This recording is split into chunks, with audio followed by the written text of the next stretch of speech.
The crack of a shotgun echoed through the dusty streets of Redemption Creek as Eliza Parker stumbled backwards, clutching her bleeding arm. The year was 1878, and the frontier town in the Arizona Territory had just witnessed another act of cruelty against the woman they'd long ago decided wasn't worth their kindness. "That'll teach you to step foot in my establishment," shouted Bernard Miller, the general store owner, lowering his smoking shotgun. "We don't serve your kind here."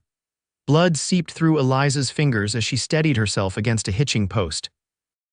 Her threadbare dress, once blue but now faded to a colorless gray, was spattered with crimson. The few townsfolk on the street quickly averted their eyes, continuing about their business as if they hadn't witnessed a woman being shot. "I only wanted to buy some flour," Eliza whispered, though no one was listening. At 22, Eliza's face still held traces of the beauty she'd once been known for before the scars, both visible and hidden, had marked her. A jagged line ran from her left temple down to her jawline, a permanent reminder of the night that had changed everything 3 years ago. "Broken goods don't get flour," Miller spat on the ground. "Now get before I aim better next time." Eliza gathered what dignity she could find and turned away, holding her wounded arm close to her body. The pain was searing, but she'd known worse. The town of Redemption Creek had made sure of that. She began the long walk back to her small cabin on the outskirts of town. The summer sun beat down mercilessly, and she could feel the sweat mixing with blood, making her wound sting even more. But Eliza didn't cry. She'd used up all her tears long ago. The sound of approaching hoofbeats made her stiffen. Riders on this road rarely meant anything good for a woman alone, especially one like her. Eliza quickened her pace, though she knew running was futile. "Madam, hold up there," the deep voice carried authority, but not the cruel edge she'd grown accustomed to. Still, Eliza didn't stop. She kept walking, her eyes fixed on the horizon where her small cabin sat. The rider caught up easily, his horse trotting alongside her. "Madam, you're bleeding something fierce. Let me help you." Eliza finally stopped and looked up. The man atop the chestnut stallion wasn't from Redemption Creek. She knew every face in that God-forsaken town. This stranger wore a dust-covered black hat and a leather vest over a simple cotton shirt.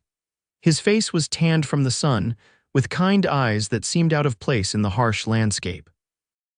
"I don't need help," Eliza said, her voice raspy from disuse. "Especially not from a man. Names are customary where I come from," he said, ignoring her rejection. "I'm Adam Keller, just arrived in these parts." He dismounted with fluid grace that spoke of years in the saddle. "And you're losing blood that you can't afford to lose." Eliza took a step back. "Miss Parker, and I've tended worse wounds than this." Adam's eyes narrowed as he assessed the bleeding. "That may be so, but there's no need to tend this one alone. I've got supplies in my saddlebag." Before Eliza could protest further, a wave of dizziness washed over her. The blood loss and the heat were taking their toll. She stumbled, and Adam caught her arm, her uninjured one, to steady her. "Easy now," he said softly. "Let me help you to your home, Miss Parker." Too weak to argue, Eliza nodded reluctantly. Adam helped her onto his horse, then led the animal carefully toward her cabin. As they approached the small structure, Eliza could see it through his eyes: the weathered boards, the patched roof, the small vegetable garden that provided most of her sustenance. It wasn't much, but it was hers, paid for with years of hard work and sacrifice. Adam tied his horse to the post outside her door and helped her inside. The cabin was sparse but meticulously clean. A single bed stood against one wall, a table and chair in the center, and a small stove in the corner. Books, her most prized possessions, were stacked neatly on a handmade shelf. "Sit," Adam instructed, guiding her to the chair. He rummaged through his saddlebag and pulled out a small kit. "I served as a field medic during the war. This might hurt some." Eliza watched warily as he cleaned her wound. The shotgun pellets had grazed her arm, tearing the flesh but not embedding deeply. Adam worked with practiced hands, removing small fragments, cleaning the wound, and applying a salve that smelled of herbs. "Who shot you?" he asked as he wrapped her arm with a clean bandage. "Does it matter?" Eliza countered. "It does to me. You're new here. You don't know how things work in Redemption Creek." Adam's jaw tightened. "I know right from wrong, Miss Parker, and shooting a woman for no reason falls firmly in the wrong category." Eliza laughed, a hollow sound that held no humor. Bernard Miller doesn't need a reason, not when it comes to me. And why's that? Eliza's hand unconsciously moved to the scar on her face. Because they called me broken goods. And in a town like this, that's reason enough. Adam's eyes lingered on her face, not with pity or disgust as she'd grown accustomed to, but with something else, a quiet anger that wasn't directed at her. "Thank you for your help, Mr. Keller," Eliza said, standing up. The motion was a clear dismissal. "But I can manage from here." Adam stood as well, towering over her slight frame. "I reckon you can. You seem like a woman who's managed a lot on her own." He collected his medical supplies. "But everyone needs help sometimes, Miss Parker." "Not me," she said firmly, "and if you're smart, you'll stay away. Being seen with the likes of me will do your reputation no favors in Redemption Creek." A slow smile spread across Adam's face. "Fortunately, I've never much cared for other people's opinions." He tipped his hat. "I'll check on that wound tomorrow." Before Eliza could protest, he was gone, leaving only the lingering scent of leather and the faint trace of hope she'd thought long dead.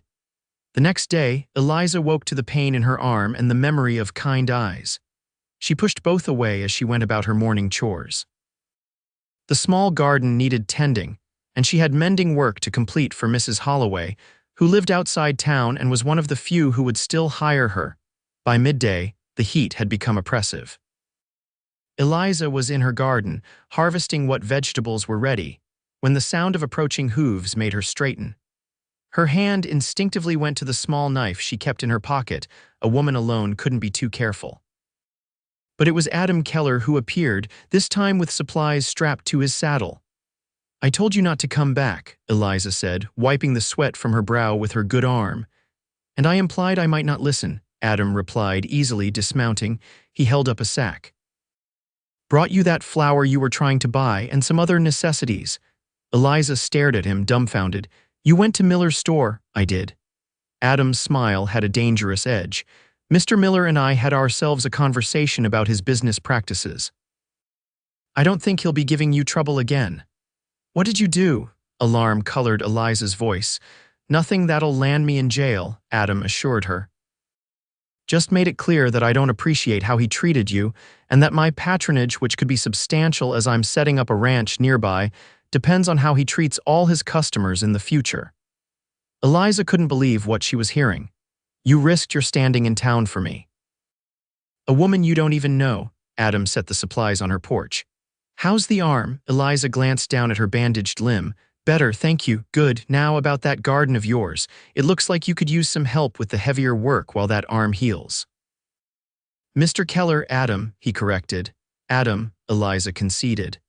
"I don't know what you want from me, but if it's what most men want from a woman with my reputation, you should know I'm not that person anymore. I'm not for sale or for taking." Adam's expression hardened. "I would never presume such a thing, Miss Parker. I'm offering help because you need it and because I can give it.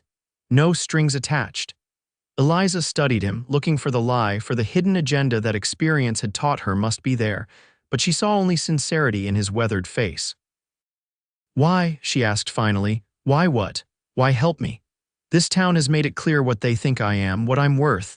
Adam's gaze never wavered, because what a town thinks doesn't make it true. With those words, something shifted inside Eliza, a small crack in the walls she'd built around her heart. "I could use help with the garden," she admitted, "but I can't pay you." I didn't ask for payment, and so began an unlikely partnership. Adam came each day, helping Eliza with the heaviest work around her small homestead. He fixed her leaking roof, reinforced her fence, and expanded her garden. They worked mostly in silence, but gradually, Eliza found herself speaking more, sharing small pieces of her day, her thoughts. Adam never pushed for more than she was willing to give. He never asked about the scar or why the town treated her as they did. He simply worked alongside her, respecting her boundaries while slowly, steadily, becoming a presence she found herself looking forward to. 2 weeks after their first meeting, as they sat on her porch drinking coffee after a long day of work, Eliza finally asked the question that had been burning inside her. "Your ranch, is it really nearby?" Adam nodded, gesturing toward the north. "About 5 miles that way. Bought it from a widow looking to move east. It's good land, plenty of water. I've got men arriving next week to help me get the cattle operation started. You're staying then? That's the plan. He studied her over his coffee cup. Does that bother you? Eliza considered the question.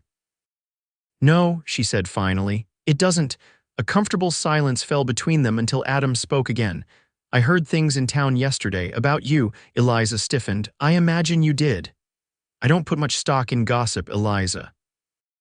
It was the first time he'd used her given name, and the sound of it in his deep voice sent an unexpected warmth through her. But if there's anything you want me to know, I'm willing to listen. Eliza set her cup down, her hands trembling slightly. No one had offered to listen to her side of the story before. They'd all been too eager to believe the worst. 3 years ago, she began, her voice barely above a whisper, I worked at the Silver Spur. Adam's expression remained neutral. The Silver Spur was Redemption Creek's most notorious saloon and brothel. I was a singer there, Eliza continued. Not what everyone assumes. I sang, that's all. I believe you, Adam said simply. The words gave her strength to continue. The owner, James Blackwell, he wanted more from me. When I refused him, her hand drifted to the scar on her face. He said if I wouldn't be his willingly, he'd make sure no other man would want me. Adam's hands clenched into fists, but he remained silent, letting her tell her story. He cut me and then told everyone in town that I was a fallen woman who'd tried to steal from him. No one questioned his story. Why would they? He was a respected businessman and I was just a saloon singer. And the broken goods label? Adam asked, his voice tight with controlled anger. That came later, Eliza said, looking away. After I was attacked by 3 of Blackwell's friends, they left me for dead outside of town. A traveling doctor found me and patched me up, but the damage was done. I couldn't have children after that. The admission cost her, but Eliza forced herself to continue. In a place like this, a woman who can't bear children is considered broken goods, not worth marrying, not worth respecting, just broken. The silence that followed her story was heavy with unspoken emotion. Eliza waited for Adam to make his excuses, to leave and never return. No man wanted a woman who couldn't give him sons. Instead, Adam reached across the space between them and gently took her hand. You survived, Eliza. That doesn't make you broken. It makes you stronger than anyone in that God-forsaken town. Tears welled in Eliza's eyes, the first she'd shed in years. You don't understand. I can never have a normal life, never have a family. Family comes in many forms, Adam said quietly, and normal is vastly overrated. His thumb traced gentle circles on her palm. The way I see it, you're whole in all the ways that matter. In that moment, with the setting sun casting long shadows across her porch and the warmth of Adam's hand on hers, Eliza felt something she thought she'd never feel again: hope. The weeks that followed brought changes to Eliza's life that she could never have anticipated. Adam's ranch began taking shape, with men and cattle arriving as promised. But still, he made time each day to visit her, often bringing small gifts, a book he thought she might enjoy, seeds for her garden, a new teapot to replace her cracked one. The townsfolk noticed, of course. Whispers followed Adam whenever he ventured into Redemption Creek, but he paid them no mind. And strangely, the cruel treatment Eliza had endured for years began to abate. Not out of any newfound respect for her, but out of respect or perhaps fear of the man who had clearly taken her under his protection. One evening in late August, as a rare summer storm brewed on the horizon, Adam arrived at Eliza's cabin with his wagon rather than his horse. What's all this? Eliza asked, eyeing the covered contents in the back. A surprise, Adam replied with a grin. I need your help at the ranch. Thought you might stay a few days. Eliza hesitated. She hadn't ventured far from her cabin in years, the outside world holding too many threats. But the thought of seeing Adam's ranch, of being part of his world even briefly, was too tempting to resist. I'll get my things, she said, ignoring the flutter of nerves in her stomach. The ranch was everything Adam had described and more. The main house was still under construction, but the barn and several outbuildings were complete. Cattle grazed in the distance, and a small crew of men worked around the property, tipping their hats respectfully to Eliza as Adam showed her around. It's beautiful, she said, genuinely impressed by what he'd accomplished in such a short time. It's getting there, Adam agreed. But I brought you here for a specific reason. He led her to one of the smaller outbuildings, which sat a little apart from the others. "Take a look inside." Curious, Eliza opened the door and gasped. The small building had been transformed into a workshop, with bolts of fabric lining one wall, a large cutting table in the center, and a gleaming new sewing machine by the window. "I noticed your skill with the mending you do," Adam explained, watching her face carefully. "Thought perhaps you might consider becoming my business partner. The ranch hands need clothes, blankets, all manner of sewn goods, and once we're more established, we could sell to other ranches, to travelers passing through." Eliza moved around the workshop in awe, touching the beautiful fabrics, the polished wood of the table. "You did this for me, for us," Adam corrected. "It's a sound business proposition. You have the skills, I have the resources. Together we could build something lasting." Eliza turned to face him, searching his eyes for any sign of deception. "Why are you really doing this, Adam?" Adam took a step toward her, closing the distance between them. "Because in the short time I've known you, Eliza Parker, I've come to admire you more than any person I've ever met. Your strength, your dignity in the face of cruelty, your kindness despite having every reason to be bitter." He took her hands in his. "And because I think we could be good together in business and perhaps in other ways too, if you were willing." Eliza's heart hammered in her chest. "I told you what I am, what I can't give you. And I told you that you're whole to me," Adam said firmly. "I don't need sons to carry my name, Eliza. I need a partner who sees the world as I do, who works as I do, who dreams as I do." His voice dropped to a whisper. "I need you." The storm that had been threatening all evening finally broke, rain drumming on the roof of the workshop. But inside, a different kind of storm was breaking the walls around Eliza's heart, finally crumbling under the weight of Adam's sincerity. "I'm afraid," she admitted, her voice barely audible over the rain.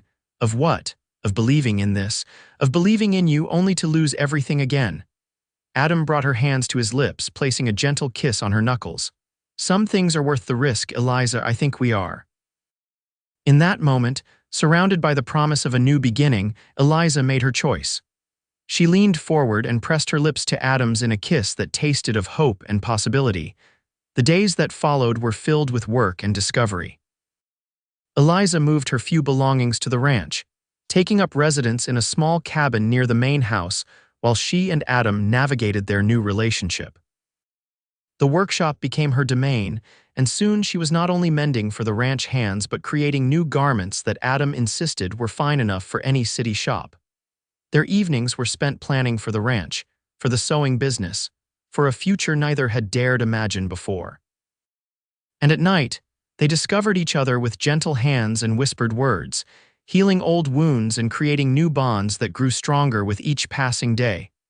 Word of their partnership, both business and personal, spread throughout the county. Some disapproved, of course, clinging to their old judgments of Eliza. But many others, seeing her transformation under Adam's respect and care, began to rethink their positions. By the time winter settled over the land, Eliza's workshop had become known as the place to get the finest blankets and winter wear in the territory. Customers who had once crossed the street to avoid her now sought her out, marveling at her craftsmanship while awkwardly avoiding mention of their past treatment.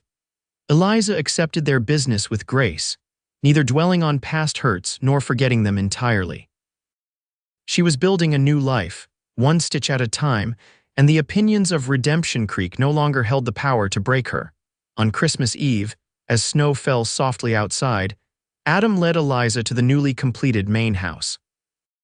A fire roared in the hearth, casting warm light over the simple but beautiful furnishings. "Merry Christmas," he said, presenting her with a small box. Inside was a silver ring, simple and elegant. "I know we've only known each other a short time," Adam said, suddenly looking uncharacteristically nervous. "But I've never been more certain of anything in my life, Eliza. I love you, and I want to build a life with you as equals, as partners in everything." Tears the good kind filled Eliza's eyes. "People will talk," Adam grinned. "Let them, we know the truth of who we are." "And what's that?" Eliza asked, a smile playing at her lips. "Two people who found each other against all odds, two people who are better together than apart." He took the ring and held it poised at the tip of her finger. "Two people who are whole together." Yes, Eliza whispered as he slipped the ring onto her finger, whole together. They were married on New Year's Day, 1879, in a small ceremony at the ranch. Few from town attended, but those who did witnessed a transformation that would become the stuff of local legend, how the cowboy who saw beyond the scars and the whispers had shown a woman her own worth, and in doing so, found his own happiness. As spring returned to the land, bringing new growth and possibility, Eliza stood on the porch of the main house, watching Adam work with the cattle in the distance. Her hand rested on her stomach, not with the ache of what could never be, but with the acceptance of what was a life filled with love, purpose, and belonging. Later that evening, as they sat together watching the sunset, Adam noticed a change in Eliza's expression. "What is it?" he asked, concern evident in his voice. Eliza smiled, a full, radiant smile that transformed her face. "I was just thinking about how far we've come, about how I once believed I was broken beyond repair." Adam took her hand, his thumb brushing over her wedding band. "And now?" "Now I know better," Eliza said, leaning into his embrace. "They called me broken goods, but you saw me differently. You saw me as whole." "Because you are," Adam said simply. "You always were." As the stars appeared one by one in the darkening sky, Eliza and Adam Keller remained on their porch, two souls who had found in each other not just love, but recognition of strength, of possibility, of wholeness. And in that recognition, they had built something that neither the cruelty of the past nor the uncertainty of the future could ever break. A home, a partnership, a love that saw beyond the scars to the truth beneath. In the years that followed, the Keller Ranch grew and prospered. Eliza's sewing business expanded to include a small shop in town, in the very building where Bernard Miller's general store had once stood before he sold up and moved east. The whispers about Eliza's past gradually faded, replaced by admiration for her business acumen and respect for the loving home she and Adam had created. They never had children of their own, but their ranch became a haven for those who needed one orphaned ranch hands, widows starting over, young people seeking a fresh start away from judgment and prejudice. In these souls, Eliza and Adam found their family, proving that wholeness comes in many forms, all of them valid, all of them worthy of celebration. And in Redemption Creek, the story was told for generations to come of the woman they had wrongly called broken, and the man who had loved her enough to show the world and her that she had been whole all along.